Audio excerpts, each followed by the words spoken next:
welcome back to the Black and Yellow Podcast, where we discuss all things Pittsburgh Steelers. I am back. It's been a while. There hasn't really been much to talk about, and when there was stuff to talk about, I just never got around to doing it.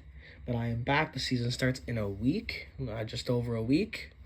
We will have pregame, we'll have postgame, we'll have any trade signings, etc. In today's episode, or today's video, we will be going over and breaking down the 53-man roster, the initial 53-man roster that the Pittsburgh Steelers are deciding to go with for Week 1. So starting off at the quarterback position, there was a big talk if they were going to take Skylar Thompson, Will Howard, Mason Rudolph, if they were going to trade one of them, if they were going to maybe put like Will Howard on IR. So our quarterbacks are Aaron Rodgers, Mason Rudolph, Skylar Thompson, and they took Will Howard. So they took all four, but the catch is that Will Howard will be placed on the IR this is a post from Jerry Dulac. The Steelers will be placing rookie quarterback Will Howard in their sixth round pick on injured reserve at some point, though not necessarily immediately for sources. So at some point he'll be placed on IR with his hand injury, his finger/hand injury. So that means that Skylar Thompson will be our QB3 for the game 1 against the Jets. If all shit hits the fan, then we might see Skylar Thompson. Let's keep our fingers crossed that QB1 Aaron Rodgers and QB2 Mason Rudolph don't get hurt or completely shit the bed. But he will still be an option, as Will Howard should be on the IR at some point. Moving on to the running backs, no surprise here, Jaylen Warren, Kenneth Gainwell, and Caleb Johnson. I think it's going to be a lot of Jaylen Warren at the start. I think Kenneth Gainwell is going to come in and be that third down running back for now. Caleb Johnson will get very similar to Cordarrelle Patterson's playing time earlier in the season. The reason why is because he is new to the league. Kenneth Gainwell is a veteran. Jaylen Warren is, he's Jaylen Warren, a really good player. So I think that as of now, Caleb Johnson's going to be running back 3. I could easily see him being running back 2, and I think he will be running back 2 by the end of the season. Tight ends again here. No surprise. Jonnu Smith, Pat Freiermuth, Darnell Washington, and Connor Hayward. I don't know how many snaps Hayward will get. I don't think he'll get many at the tight end position. I think they kept him on because he is he's the only fullback that we have on the roster, and there aren't really many fullbacks left in the league anymore. So there's not really many guys that we can just go out and get. So Connor Hayward will be more of that fullback kind of guy. Pat Freiermuth, I think, will kind of share number 1 with Jonnu Smith. I think they have Darnell Washington. He'll be short pickup, maybe red zone threat for sure. He's a big, tall, big body guy, so he'll definitely be a red zone threat. And then you have, obviously, Jonnu Smith and Pat Freiermuth. So I think they will share a lot of playing time. I think Jonnu Smith, there are talks that he's going to be getting some handoffs in third down and inches, fourth down and inches kind of thing. I think Jonnu Smith, there's talks that might be lining up as a receiver here and there. But I think you'll see something very similar to what we saw last year from Freiermuth. The wide receivers, DK Metcalf is your wide receiver 1, obviously. Roman Wilson is wide receiver 2. Calvin Austin, the third, as wide receiver 3. And then they decided to go with Scotty Miller and Ben Skronik. Skronik, the special team specialist. I think they pretty much knocked it out of the park on this one. There was some talks that they were going to take Robert Woods over Scotty Miller, and I 100% agree that Scotty Miller is the choice. He's much faster. He's much younger. He's a better route runner. The only difference is he's maybe not quite as good of a run blocker. But yeah, so the reason why they'll have Roman Wilson as the number 2 receiver, taking the second most amount of snaps, not because he's the better receiver. He might end up being better than CA3, but we don't know that at this point. The reason why is because Roman Wilson is a bigger body that can run block. CA3 is not going to run block. He's going to get absolutely toasted. So Roman Wilson will play more snaps because he'll be there on the run plays, whereas Calvin Austin probably won't be very much. There's still a good possibility that the Pittsburgh Steelers could add another wide receiver. I think that was a higher possibility maybe on Wednesday, when the receiver or when everyone was placed on waivers. There's still a good chance that more guys will be placed on waivers, and that they'll have a chance to pick someone up. But I think the more of a likely option is trading for either Allen Lazard or Romeo Doubs. Allen Lazard, big body. I'd be okay with him, but to be honest, Romeo Doubs seems like you're going to seems like the better option right now. The option that has a higher chance of happening.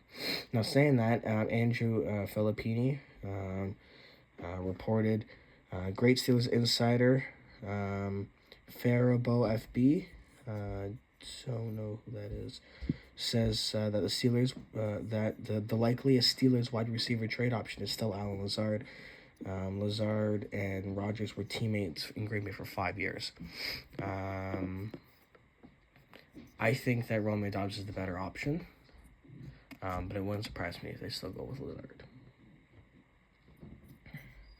Aaron Rodgers came out and he didn't really say, but there were reports from Bill Huber that Aaron Rodgers called the Green Bay Packers on Monday, so I believe this past Monday, one day before roster cuts.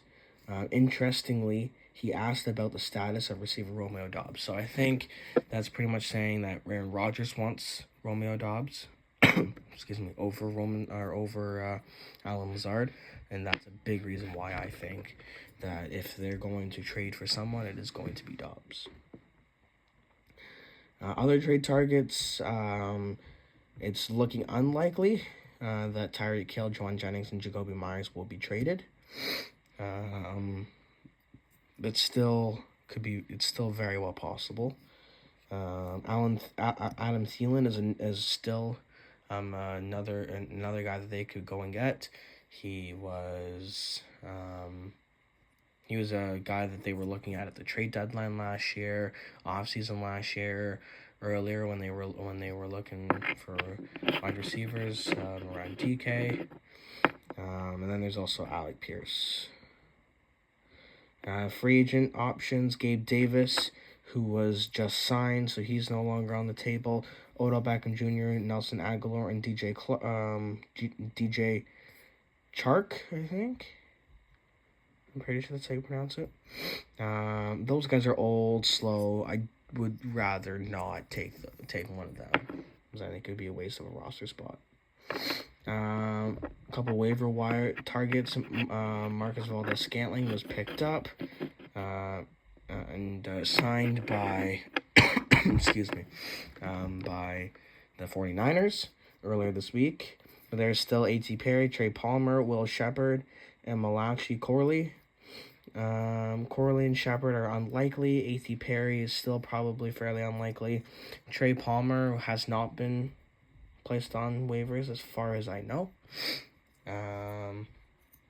So I think that if you're going to get him, you're going to need to trade.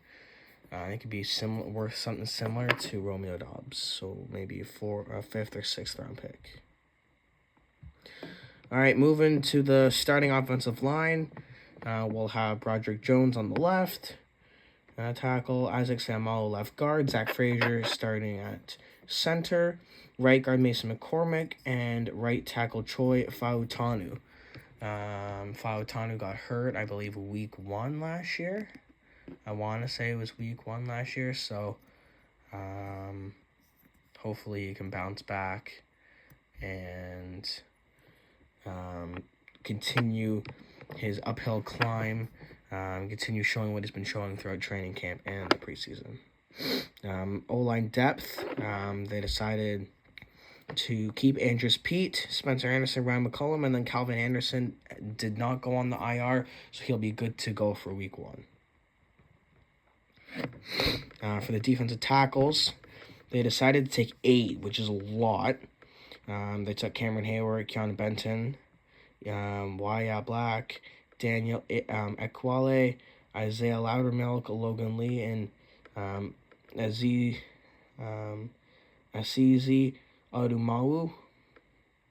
I thought it was going to be between Olumewu and Lee, but I guess I took both of them because Derek Harmon probably won't be good to go week 1.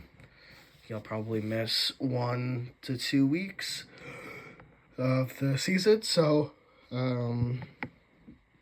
I guess that's probably why they took those 2 there. Outside linebackers, no surprise here. TJ Watt, Alex Highsmith, Nick Herbig, and Jack Sawyer. I think Herbig is going to be sidelined for a couple weeks with that hamstring injury, but Highsmith should be good to go. Inside linebackers, Patrick Queen, Payne Wilson, Cole Holcomb, and then special teams specialist Malik Harrison as a rotational piece, and then Carson Bruner also as well as a rotational piece. Safeties. They only took 3 safeties, Juan Thornhill, Deshaun Elliott, and Miles Killebrew. The thing with Killebrew is he is a special teams captain. He very, very, very rarely will go out onto the field on defensive plays. He is there if you need him, but if someone gets injured, he will need to go. But he's not really a true defensive safety. So right now, we only have Juan Thornhill and Deshaun Elliott. They did cut Chuck Clark. I could easily see him coming back. Maybe they sign him back. I would feel more comfortable if they were to sign him back and then cut a defensive lineman. I think that would be probably best case scenario right there. Cornerbacks, Jalen Ramsey, Joey Porter, and Darius Slay for obviously Brandon Eccles as a guy who can pretty much play anywhere, rotate in, and then you have Dante Kent made the roster over guys like Beanie Bishop, and then Corey Trice will be placed on the IR to start the season. Another possibility at safety is Jalen Ramsey. He's been talking about maybe switching over to safety. He played a bit of safety at training camp, from my understanding.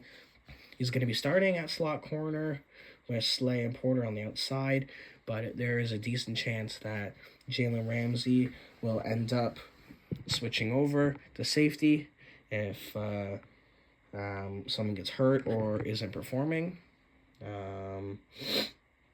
And then Brandon Eccles would come in there as your slot corner.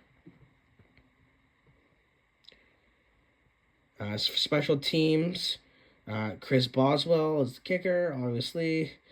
Christian Kuntz is the long snapper. But then there's a surprise at punter. Everyone, and I mean everyone, thought for sure they were going to go with Cameron Johnston. They decided to go with Corliss Waitman, and I'll tell you why. They're both very identical in what they're good at. Like they're both very similar punters. They're both pretty much equally as good, but Cameron Johnston's being paid $2 million more than Corliss Waitman. So if you have a very similar guy for a cheaper, then it makes sense. Notable cuts: Trey Sermon, Lou Nichols for the running backs. I thought that they definitely deserve a practice squad priority spot. Either of them could easily end up being running back threes somewhere. Or if someone gets hurt on a running back, they'll come up and they'll be running back three. I think they'll take, well, I don't know. Sermon and Nichols are both really good. I think they'd probably take Sermon, but I depending on how they're practicing at that point. Then for wide receiver, Robert Woods, not surprised at all, and I'm really happy that they cut him. Keyshawn Williams, undrafted free agent, and then Brandon Johnson. Brandon Johnson was good. So was Williams, but Brandon Johnson was good. Obviously not good enough to make the roster, which is fine, because we have lots of wide receivers, but I think he'll definitely be a practice squad priority. And then offensive tackle, Dylan Cook, they cut, and then the punter, Cameron Johnston. On the defensive side, they have DeMarvin Leal at edge. I think he was just the odd man out. But I think if someone gets hurt, as Jack Swore has had, really all of our edge rushers have had some notable injury issues. That is probably the biggest question mark in the injury department right now, is how many of those guys can stay healthy. If those guys can stay healthy, we will be a dangerous team.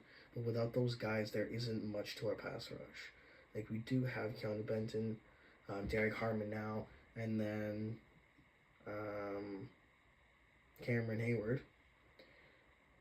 But I think that without TJ Watt and Alex Highsmith, and then even without Nick Herbig, we are really missing a serious piece. Cornerback, James Pierre and Beanie Bishop Jr. were cut. A lot of people were surprised that Bishop got cut. He had 5 picks last year, but he was a liability in coverage. He was getting blown up. There was no one who was able to he wasn't able to stop anyone last year. So I do think there's a chance that they might re-sign him and then trade him. But I think at this point, that ship is mostly sailed. For safety, Sebastian Castro and Chuck Clark, as I mentioned. Chuck Clark has a decent chance of coming back and being on this team with how many safeties that we took. All right, that is it for today's episode. Excuse me very much. Stay tuned for next week or sometime before the weekend. I'll come out with the game week 1 preview, prediction preview, what to look for, and some injury updates if I have them.